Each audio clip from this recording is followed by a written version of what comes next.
From Dodge City and to the territory on west, there's just one way to handle the killers and the spoilers, and that's with a U.S. Marshal and the smell of Gunsmoke.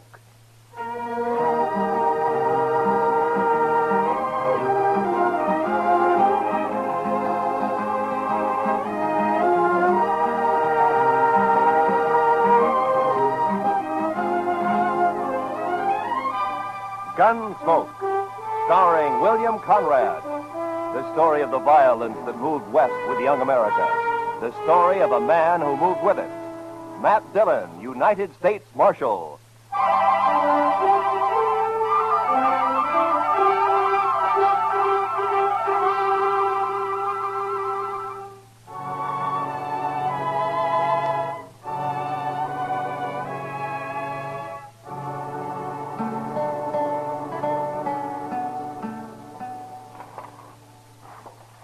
You going out soon, Mr. Dillon? It's a little early yet, Chester. Things seem quiet enough. Well, why do you ask? Well, sir, I thought I might red this office up a little bit when you go. At night? Night wasn't made just for sleeping. That's what my mother used to tell us. Chester, I'll bet you $1 to a dime it was your father that said that. It was my father who... Well, of course. Did I say my mother? Oh, I sure never meant that. My goodness, no. She didn't believe in doing anything after dark except to read the Bible out loud. Well, that did you no harm. Anyway, you've more than made up for it since. Oh, now, Mr. Dillon, I'm not such a wild one's all that. I don't know, Chester. Every now and then you get a look in your eye that spells trouble for a pretty girl somewhere. That's pure talk, sir. Just pure talk. Hey, what's that? I don't know, but it's close by. Come on.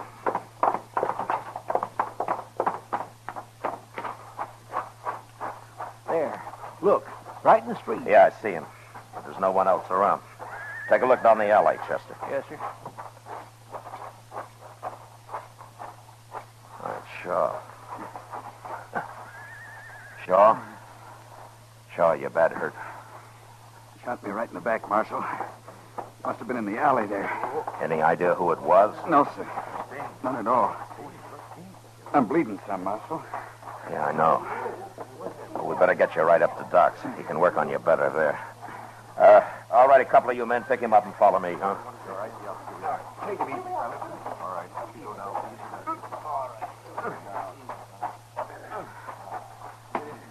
Not too fast.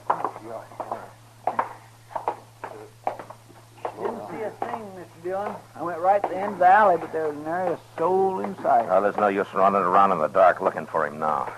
Maybe Shaw can tell us something after we get him in the docks here. Yes, sir. All right, put him on the couch there, huh? Easy with him now. Doc's not here, Mr. Dillon. I just looked out back. All right. You men, will you spread out and see if you can find Doc? Try the Alfraganza first. Yeah, sure.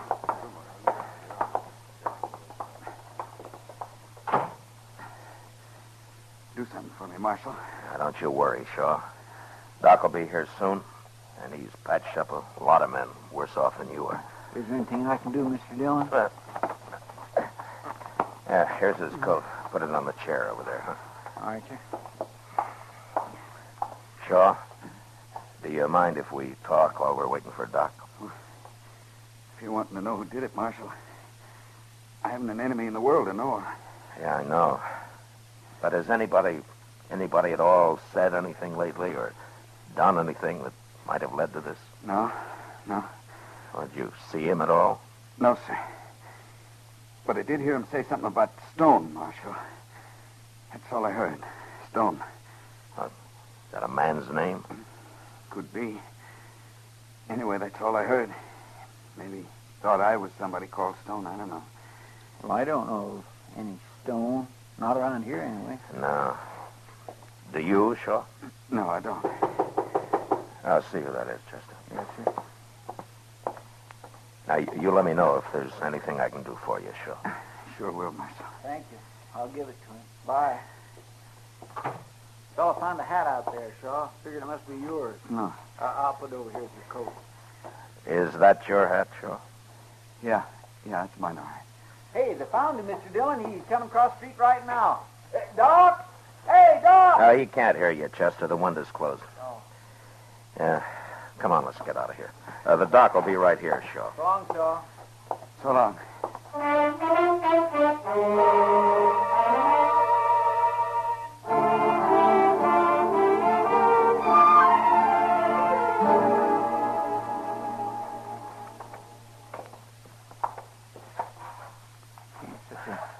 Nice, peaceable fellow. It's a downright shame, that's what it is. Yeah. But he's right, Chester. He got shot by mistake. Oh? How come you're so sure, Mr. Dillon? His hat, for one thing. His hat? Yeah, it's the same shape and the same color as mine. It is? Yeah. And Shaw and I are built enough alike, we're close enough in size that somebody could possibly make a mistake. Especially at night. Well, maybe. But that's stretching it some, if you ask me, Mr. Dillon. Yeah, except for one thing. I once knew a man named Stone. You knew him? You mean he's dead? Yeah. Well, if he's dead, then it couldn't have been him. Stone had a friend by the name of Danch, Chester. It might have been Danch. But why? Well, they were both cow thieves down in Matagorda County, it was. One day, Danch found his friend Stone hung from a live oak tree. I haven't seen Danch since that event, but I've heard that he's often sworn publicly that he's going to kill me for it. Well, did you? No, Chester. Probably some cattleman caught him using a straight iron and practiced a little quick justice. I wasn't even around. Oh. I don't hang people, Chester. Oh, no, of course not. Anyway, if that was Danch, he's probably still in Dodge. He'd have heard he shot the wrong man soon enough. You want to go look for him, Mr. Dillon? Well, it's better than letting him look for me, Chester. Especially seeing the way he goes about it. Well, what's he look like? In case I see him first. Yeah, he's tall, thin. He's got one mark you can't miss. You're standing on his left side, anyway. What's that? He had a fight somewhere, and he got his ear chewed off. Well, unless he's growed another one, that ought to make him easy enough to spot. I might wander down and see if he's been around the Dodge house any, Mr. Dillon. All right, Chester. I'm going to make a round to the saloons. I'll be at the Texas Trail last. Yes, sir.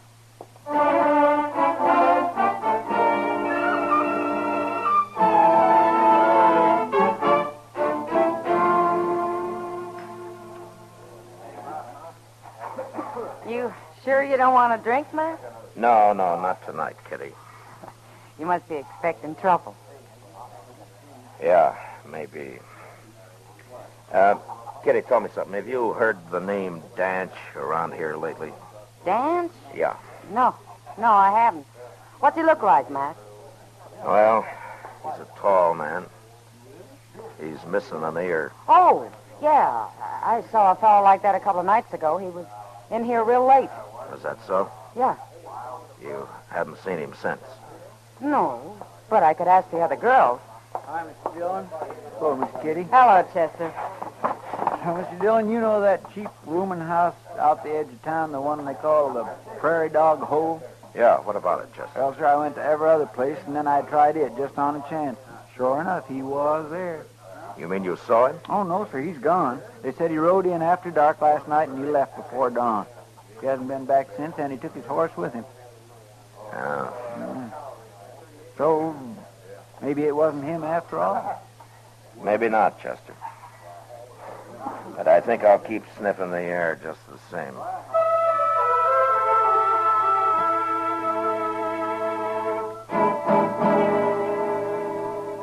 The next afternoon, about sundown, Shaw suddenly died. He hadn't been badly hurt, but as Doc said, you never know how a man's heart will react. Anyway, Shaw, the man without an enemy in the world, was dead, murdered, and in place of me. That night, I was walking down Front Street thinking about it and wondering why it is that the innocent so often get hurt. And all at once, I had a feeling that I was being followed. I walked on until I reached an alley and then turned into it casually. Once out of sight, I ran halfway down it and ducked behind a rain barrel. Waited. A few seconds later, I knew I'd been right.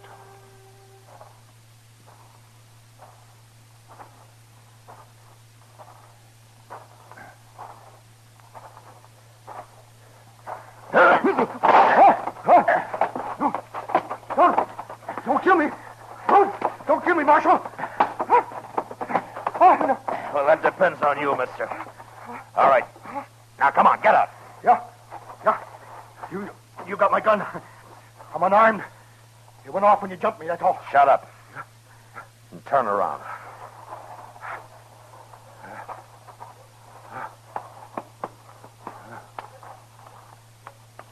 All right. The jail's right around the corner. Walk ahead of me. And walk careful. I will. Sure, I will.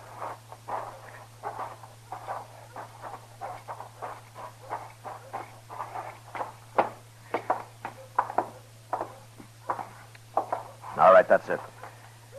Now open the door and go right on in. Sure, Marshal.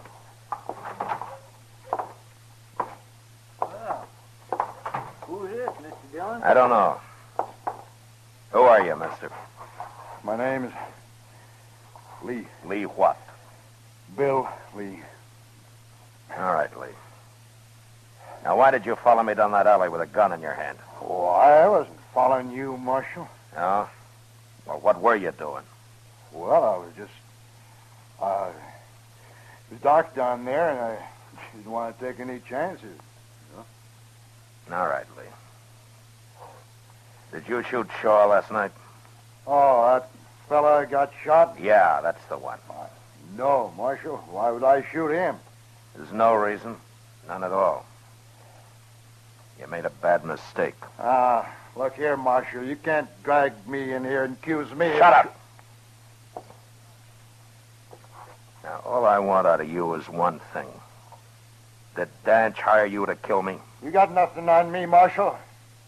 I've never heard of no Danch. No? All right, lock him up, Chester. Lock me up? What for? For lying. Now, wait a minute. That's illegal. It sure is. Not I mean, you can't put me in jail for You show him what we can do, Chester. All right, mister. Right through that door. Go on. I see you tried for this, Marshal. Now, I know my rights. Lee, the only right you got left is to be hung. And I hope it takes place real soon.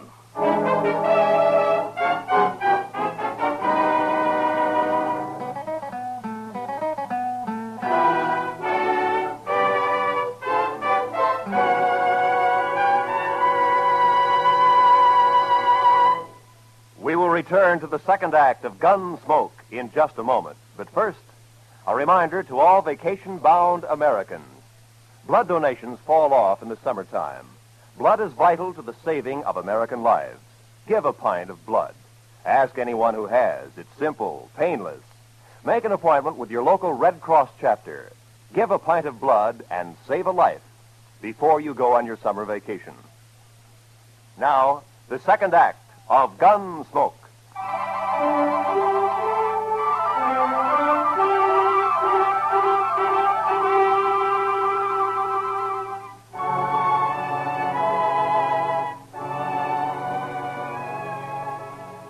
There were a lot of men on the frontier who were bad, and some of them were worse than others.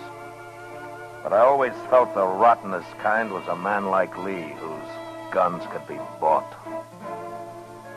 Every morning, Chester brought him out of his cell, and I questioned him, but he admitted nothing, day after day. And we kept him in jail anyway, and I hoped Danch would hear of it and come into town to do the job himself. But it isn't a good feeling to walk down the street and know that any minute you might get shot in the back.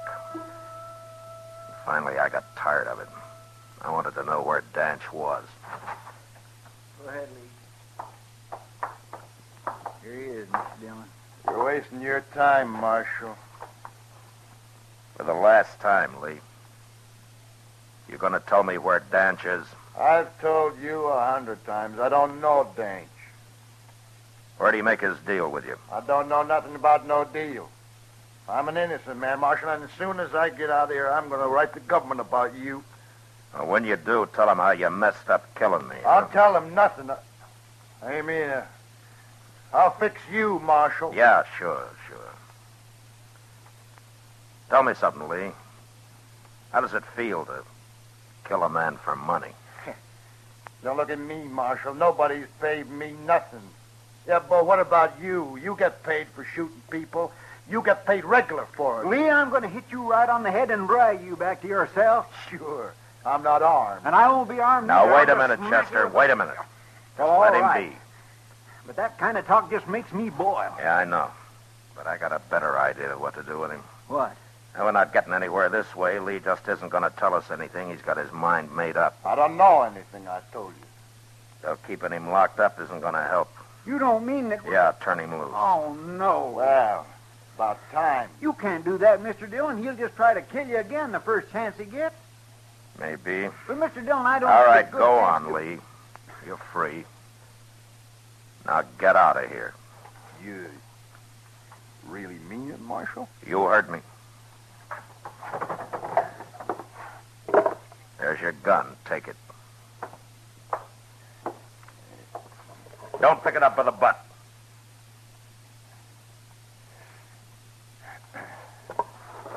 That's better. I wouldn't try nothing, Marshal. You'd die if you did. You're not fast enough to kill me face to face. No, I wouldn't try. Well, goodbye, Marshal, Chester. I'm leaving. I'm taking the next Santa Fe to Abilene. So long.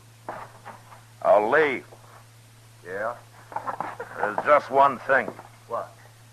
You said I get paid for shooting people. Oh, now, Marshal, I didn't mean nothing. No, in a way, you're right. Sometimes I have to, when there's no other way out. I understand. But I won't get paid for shooting you. What? No. I figure killing you will be part pleasure and part self-defense. What are you talking about, Marshal? Just that. Why would you want to shoot me? I don't like men of your kind. But, Marshal, you can't. I can't let you get any farther than that boardwalk. I'd be a fool if I did. Now, go on, Lee. Go on out the door. And I'm coming right after you. No. I'd feel a lot safer with you dead.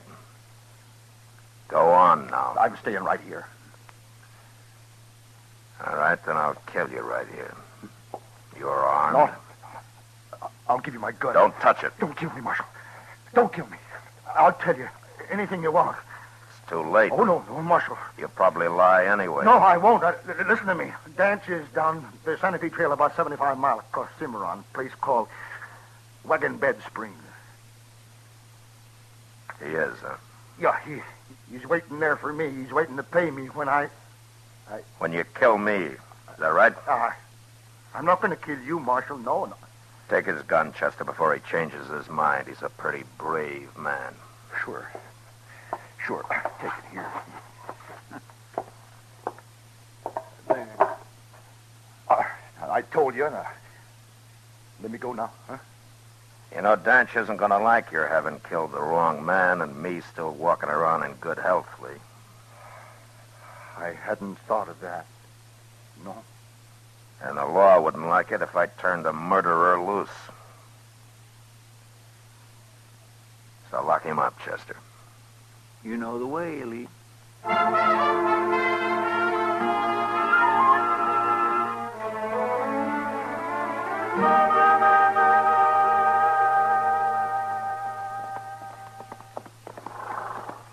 Mr. Dillon, you know what that cussed Lee told me just before we left? He said Dance had told him to yell "Lap for Stone" when he shot you. Well, I figured that. You know, I think he really believed you'd have killed him if he'd walked out of that office. Cowards are easy to bluff, Chester. Now, when we get to Wagon Bed Springs, I want you to stay out of the way when I find Danch. Yes, sir, I will. Unless he has friends there. Yeah. I suppose he really believes you hung that fella Stone, don't he? Yeah, it seems that way. All right, let's pull up here, Chester. It's just over the hill there. We'll go on in as soon as it's dark.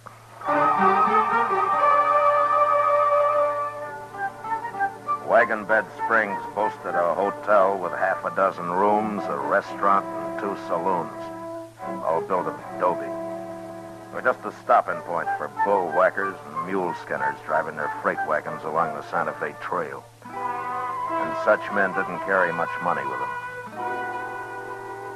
When night came, Chester and I rode in, found a corral for our horses, and scouted the town. Danch wasn't anywhere in sight, so I decided to begin asking questions.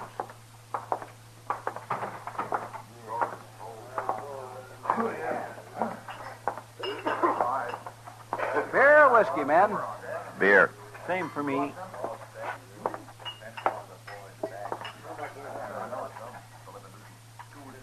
Strangers, ain't you? Yeah, we're supposed to meet a friend here. Well, look around, mister. I have. I can't find him. Yeah. If he's in Wagon Bed Springs, you can find him.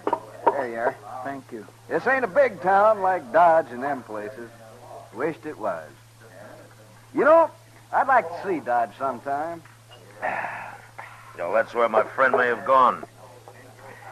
Maybe you saw him when he passed through here. As a tall man, one ear. Oh?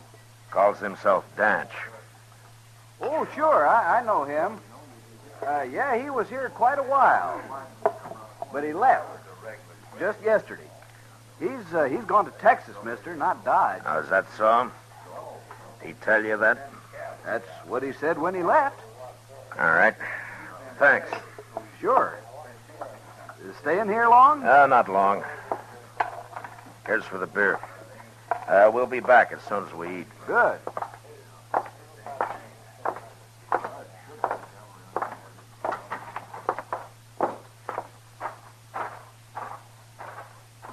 Say, did you mean it in there, Mr. Dillon? Are we really going to eat supper again? Chester, that barkeep said he'd never seen Dodge. Well, he was there last fall. I remember his face. Well, now, what's he trying And if he was in Dodge, he knows who I am. Danch is here somewhere, and that barkeep's going to get word to him mighty fast. Here, let's cross the street. Where are we going? I will follow him when he goes to tell Danch I'm here. He'll leave as soon as he thinks we're in the restaurant. All right, he won't see us here. Can I go with you, Mr. Dillon? If you stay out of the way. I will, sir. I'd figured it right. And in a few minutes, the barkeep came out into the street and walked down toward the edge of town. We followed some distance behind until he reached a small adobe hut. And there he knocked and then disappeared inside. The hut had no windows we could see, but I sent Chester around back to make sure. He returned in a moment, and I told him to wait while I went up to the door.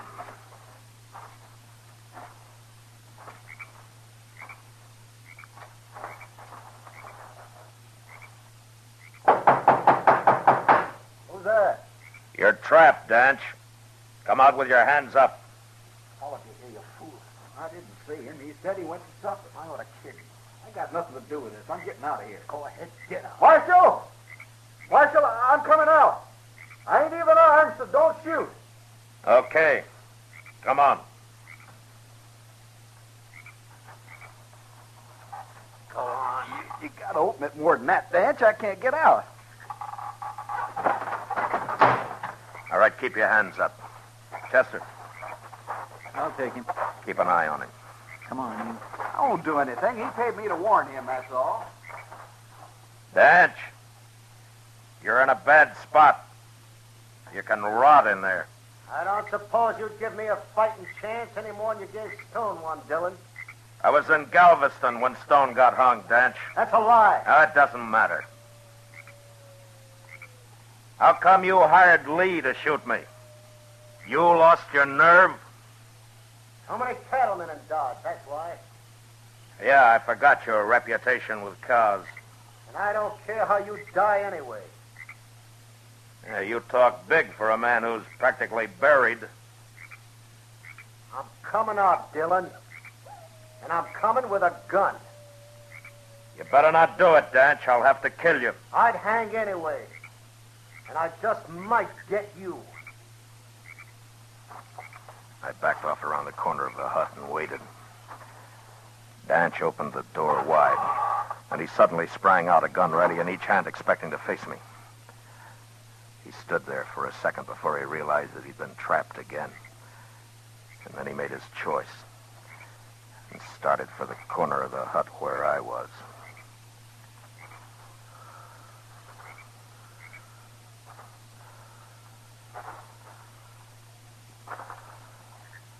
All right, drop him, Dan.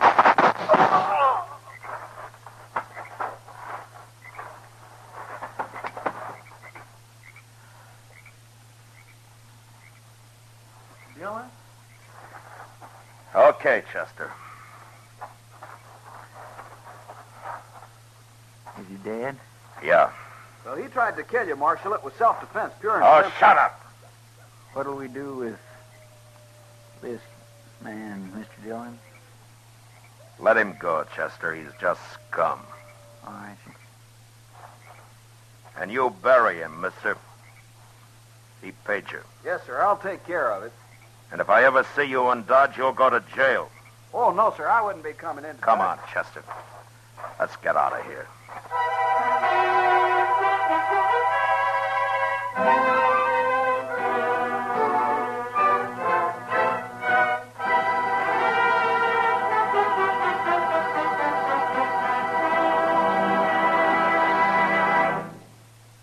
Gunsmoke, under the direction of Norman MacDonald, stars William Conrad as Matt Dillon, U.S. Marshal.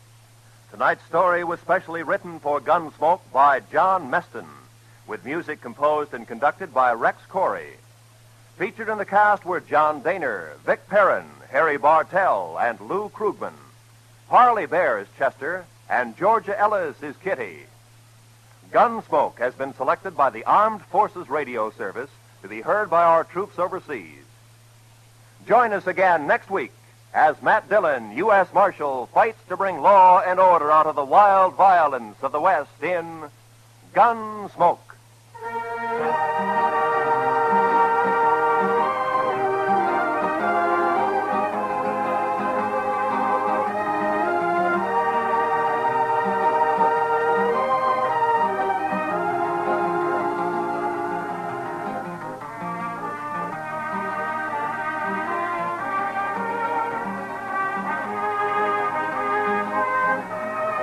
This is the season for people to have letters added to their names as universities award degrees to scholars.